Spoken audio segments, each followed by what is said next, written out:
नमस्कार।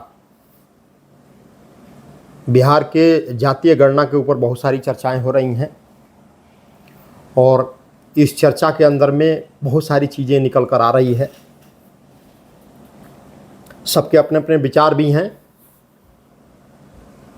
सबसे पहले मैं बता दूं कि जो बिहार सरकार ने जातीय गणना किया है, उस जातीय गणना का कोई विरोध नहीं कर रहा है, लेकिन जातीय गणना जिस मंशा से लाई गई है उसका विरोध है। कोई इस बात का विरोध नहीं कर रहा है कि जो लोग गरीब हैं, चाहे वो किसी भी जाति से ताल्लुक़ रखते हैं, उनको सुविधाएं नहीं मिलनी चाहिए। लेकिन क्या जो गरीब है उसको सिर्फ जाति के आधार पर सुविधा मिलेगी? क्या लोकतंत्र की परिभाषा यही है? नहीं। गरीबी जो है वो एक बीमारी की तरह है।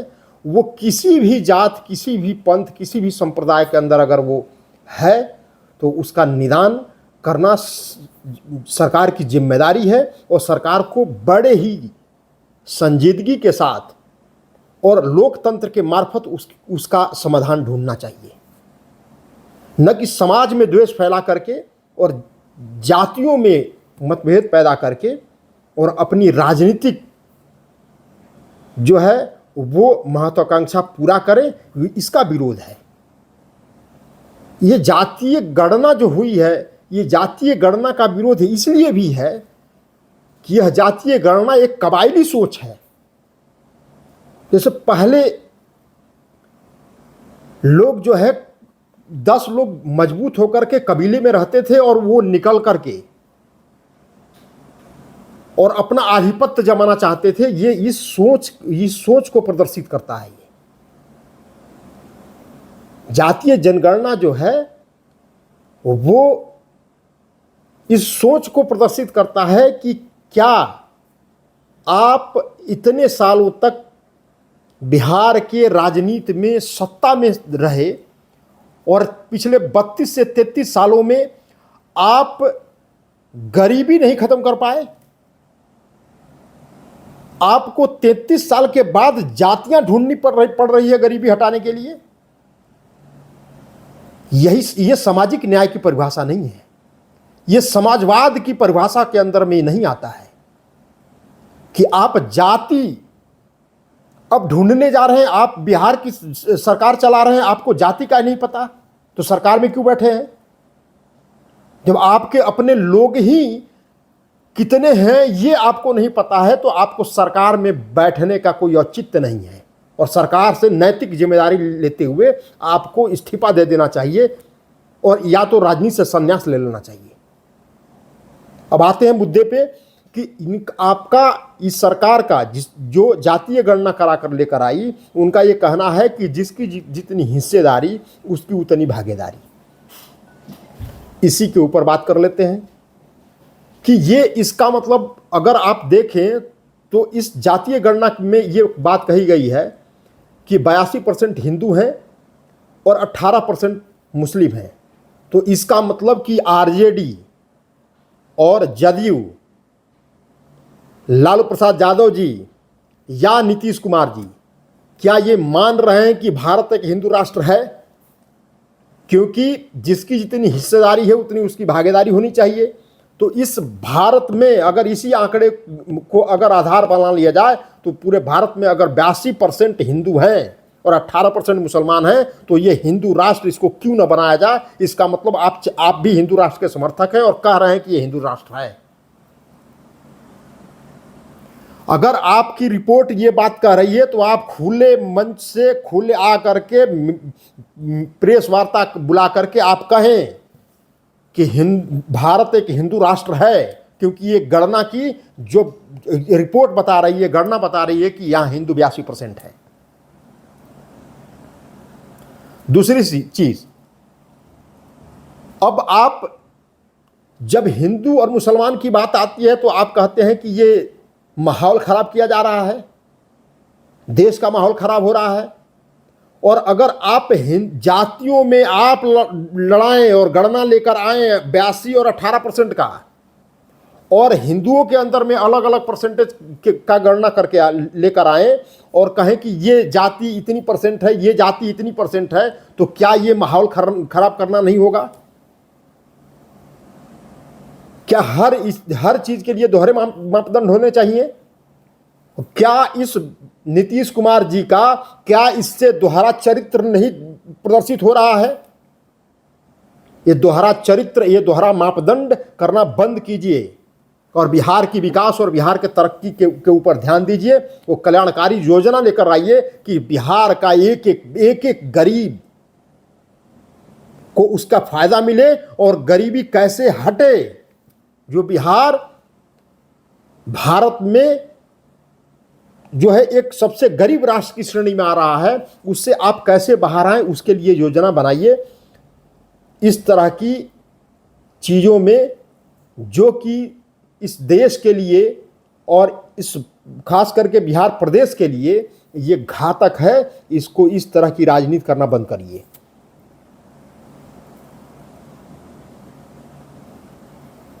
दूसरी चीज,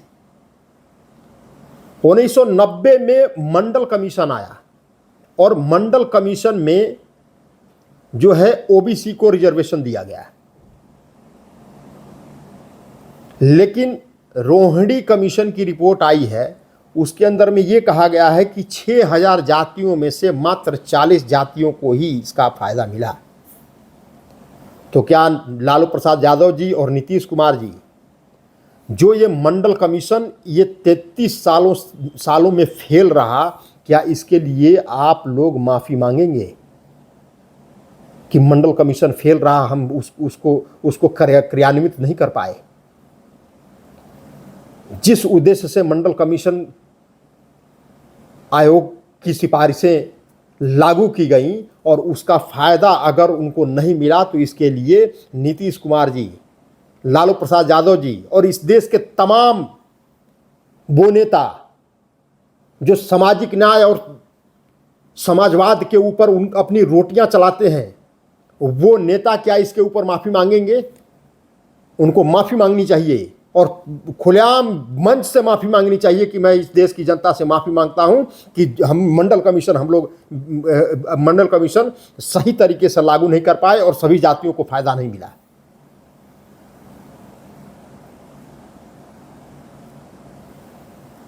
इसके आगे क्या बाबा साहब अंबेडकर का जो दलित रिफॉर्म का जो सपना था, क्या इस तरह के नेताओं ने, आप लोगों को जैसे नेताओं ने, क्या उस सपने को चकनाचूर कर दिया? बाबा साहब अंबेडकर की भी आत्मा रो रही होगी आप लोगों जैसे नेताओं को देख करके। इस देश में हमारे नाम पे, सामाजिक न्याय और समाजवाद के नाम पे इस तरह के नेता बने कि सिर्फ वो अपनी व्यक्तिगत बढ़ोतरी तो की राजनीति में, अपने परिवार की बढ़ोतरी की राजनीति में, अपनी कुर्सी को बचाने के लिए किसी हर तरह का हथकंडा अपनाया राजनीति में, लेकिन सामाजिक न्याय और समाजवाद के नाम पे लोगों को कोई फायदा नहीं पहुंचाया। यहां तक कि मैं ये कह रहा हूं कि लालू प्रसाद यादव जी और उनका परिवार इस देश के अंदर में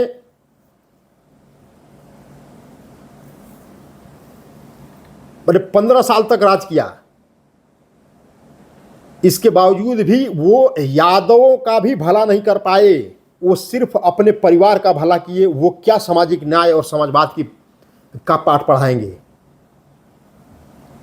सिर्फ सामाजिक न्याय और समाजवाद के नाम पे सिर्फ बिहार की जनता को ठगा गया है, इसके अलावा कुछ नहीं किया गया। क्योंकि मैं इसलिए यह बात कह रहा हूं कि आरजेडी के 6 राज्यसभा सांसद हैं और उन 6 राज्यसभा सांसद में से 3 जो हैं वो जनरल कैटेगरी के हैं, एक उनकी बिटिया मीसा भारती जी राज्यसभा सांसद हैं और 2 मुस्लिम को राज्यसभा सांसद बनाया गया है। मैं ये पूछना चाहता हूं राष्ट्रीय जनता दल और उनके नेताओं से कि आप ये बताएं कि जो क्या जनगणना के हिसाब से आपने राज्यसभा सांसद बनाए हैं उसमें अति पिछड़ा वर्ग का कोई नहीं है, यादव कोई नहीं है, आपके मीसा भारती जी को छोड़ करके उसमें यादव भी एक भी नहीं है। आप उसमें कोई एससी एसटी का कोई नुमाइंदगी उसके अंदर में नहीं है। तो आप इस सामाजिक न्याय और जातीय गणना के नाम पे जो ढोंग कर रहे हैं वो ढोंग करना बंद करिए, क्योंकि आप लोगों के चेहरा और चरित्र से ये प्रदर्शित होता है कि आपके मन में कुछ और है और जनता को कुछ और कहना चाह रहे हैं। जनता को ठगना बंद कीजिए। इसके आगे मैं ये नीतीश कुमार जी की सरकार से पूछना चाहता हूं कि इस जो शेड्यूल ट्राइब का रिजर्वेशन है वो 7.5% है संविधान के हिसाब से, और जो जातीय गणना हुई बिहार के अंदर में उसमें 1.5% ही सिर्फ शेड्यूल ट्राइब है। तो क्या जो भारत के संविधान में जो 7.5% की रिजर्वेशन दी गई है शेड्यूल ट्राइब के लोगों को, क्या उस रिजर्वेशन को कम करेगी सरकार? वो अगर कम करती है सरकार तो वो आग से खेलेगी, आग से खेलेगी, क्योंकि संविधान इस बात की इजाजत नहीं देता। और आप जो करना चाहते हैं 1.5% अगर उनकी हिस्सेदारी है तो क्या 7.5% की रिजर्वेशन को घटाकर 1.5% कर देंगे? ये बिहार की जनता पूछ रही है आपसे, आपको जवाब देना होगा, आपको इसकी क्लैरिफिकेशन देनी होगी कि 7.5% का एसटी का रिजर्वेशन क्या घटाकर 1.5% करेगी बिहार सरकार? अगर इस तरह इस मंशा से अगर ये गणना कराई गई है तो ये मंशा केवल समाज में आग लगाने वाली है, समाज में जहर फैला रही है, समाज को बर्बाद करने की ये मंशा है, इसके अलावा और कुछ नहीं है।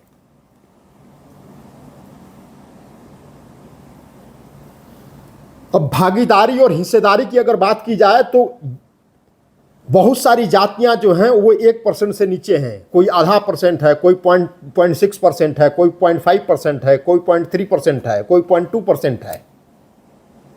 अगर हम उदाहरण के तौर पे लें कि अगर कायस्थ जो बिहार में लाला हैं उनकी इस जातीय गणना के अंदर में संख्या बताई गई है कि वो 0.6% है, तो क्या उनको सरकारी नौकरी में कोई भागीदारी नहीं मिलेगी? क्या उनका राजनीति के अंदर में कोई उनका प्रतिनिधित्व नहीं मिलेगा? क्या उनको व्यवस्था में उनको भागीदार नहीं बनाया जाएगा? तो क्या करें वो? क्या इस तरह जो परसेंटेज जिसका कम है, जिसकी कोई भागीदारी नहीं मिलेगी, तो उसकी इसका मतलब नीतीश बाबू की सरकार के हिसाब से उनकी कोई पूछ नहीं होगी बिहार के अंदर, तो क्या वो बिहार छोड़ दें? क्या वो ये बिहार उनको छोड़ने का गणना कराया गया है? ये जातीय गणना जो है ये एक तरह से बिहार छोड़ो गणना है कि इन नीतीश सरकार का बिल्कुल क्लियर मंशा है। इस गणना से ही ये परिलक्षित हो रहा है कि जिसकी परसेंटेज 1% से कम है वो बिहार छोड़कर चले जाएं, ये कहना चाह रहे हैं नीतीश कुमार जी।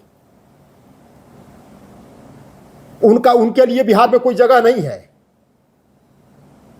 जिनका 0.5%, 0.7%, 0.6%, 0.3%, 0.2%, जिसकी अगर गणना में जिसकी हिस्सेदारी है वो बिहार में उनके लिए कोई जगह नहीं है। ये सरकार सुनिश्चित करना चाह रही है इस गणना के माध्यम से,